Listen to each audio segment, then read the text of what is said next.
നമ്മളിന്നിവിടെ തയ്യാറാക്കാൻ പോകുന്നത് ഒരു അവൽ വിളയിച്ചതാണ്. ഒരു നാടൻ പലഹാരമാണ്. അതിന് ആവശ്യമായിട്ടുള്ള ശർക്കര ഏതാണ്ട് ഒരു 225 ഗ്രാം ശർക്കരയുണ്ട്, 1.5 കപ്പ് ശർക്കരയുണ്ട്. അതിലേക്ക് നമ്മളൊരു 125 ഗ്രാം വെള്ളം ഒഴിച്ച് അതൊന്ന് പാനിയാക്കാനായിട്ട് വെക്കാം. അതോടൊപ്പം തന്നെ ഈ ശർക്കര അലിയിക്കുന്നതിന് വേണ്ടിയിട്ട് കൈയെടുക്കാതെ ഇളക്കി അത് നന്നായിട്ട് തിളച്ച് ഇത് ലയിക്കണം. 1.5 കപ്പ്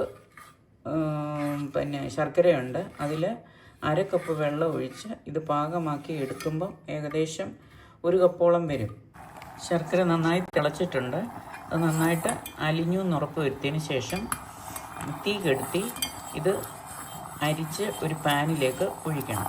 ആക്കിയത് പാനിലേക്ക് അരിച്ചൊഴിച്ചു. വീണ്ടും സ്റ്റൗ ഓൺ ചെയ്ത് ആ ശർക്കര ഒന്നുകൂടെ തിളയ്ക്കാനായിട്ട് വെക്കുക.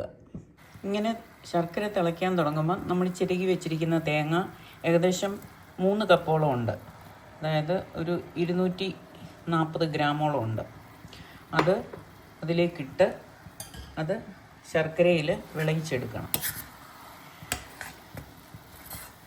മീഡിയം തീയേ വെക്കാവുള്ളൂ.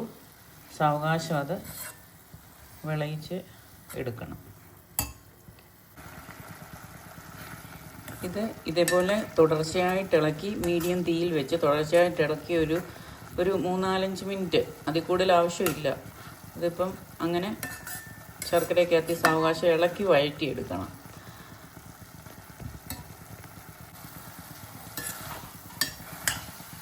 ശർക്കരയൊക്കെ ഏകദേശം പറ്റി ഇത് പൂർണ്ണമായിട്ടങ്ങ് ഡ്രൈ ആവേണ്ട കാര്യമില്ല. ഒരിച്ചിരി ജലാംശം നിൽക്കത്തക്കോണം ഇത് വഴറ്റി സ്റ്റൗ ഓഫാക്കി തണുക്കാനായിട്ട് മാറ്റി വെക്കണം. ചെറുതായിട്ട് തണുത്താൽ മതി. കംപ്ലീറ്റ് തണുത്ത് കഴിഞ്ഞാലോ ശരിയാകത്തില്ല. ഒരു സ്വല്പം ചൂട് വേണം നമ്മൾ അവലിടുമ്പോൾ. അതിന് വേണ്ടിയിട്ട് ഇത് സ്റ്റൗ ഓഫാക്കിയിട്ട് വെയിറ്റ് ചെയ്യുക. ഇപ്പോൾ ഏകദേശം ഒരു 2-3 മിനിറ്റ് കഴിഞ്ഞിട്ടുണ്ട്. ഇതിലേക്ക് നമ്മൾ ഏലക്ക ഇട്ട് കൊടുക്കുകയാണ്.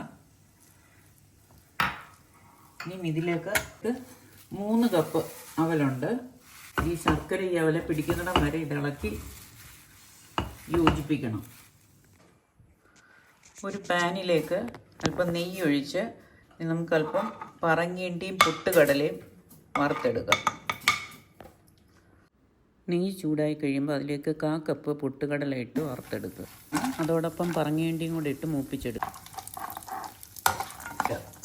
സ്വല്പം കറിവേപ്പിലയും കൂടെ ഇതിനോടൊപ്പം ചേർത്ത് ഡ്രൈ ആക്കി എടുക്കുക.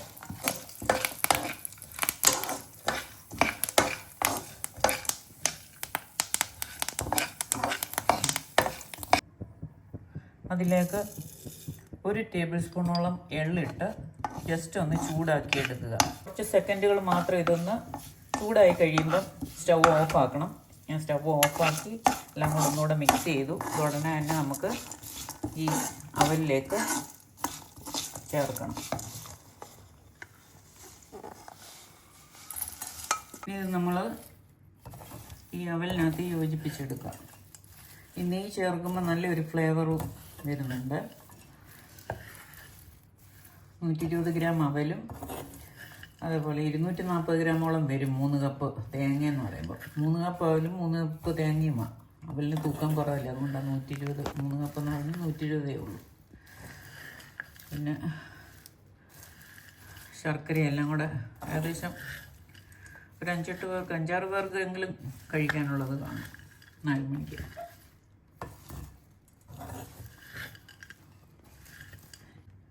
ഇത് എയർ ടൈറ്റ് ആയിട്ടുള്ളൊരു കണ്ടെയ്നറിനകത്ത് ഇട്ട് വെച്ചാൽ ഇപ്പം കുറച്ച് പേരെ ഉള്ളെങ്കിൽ അതൊരു ഒരാഴ്ച വരെയൊക്കെ കേടാകാതെ നല്ല സോഫ്റ്റായിട്ടിരിക്കും. അങ്ങനെ നമ്മുടെ അവൽ വിളയിച്ചത് റെഡി.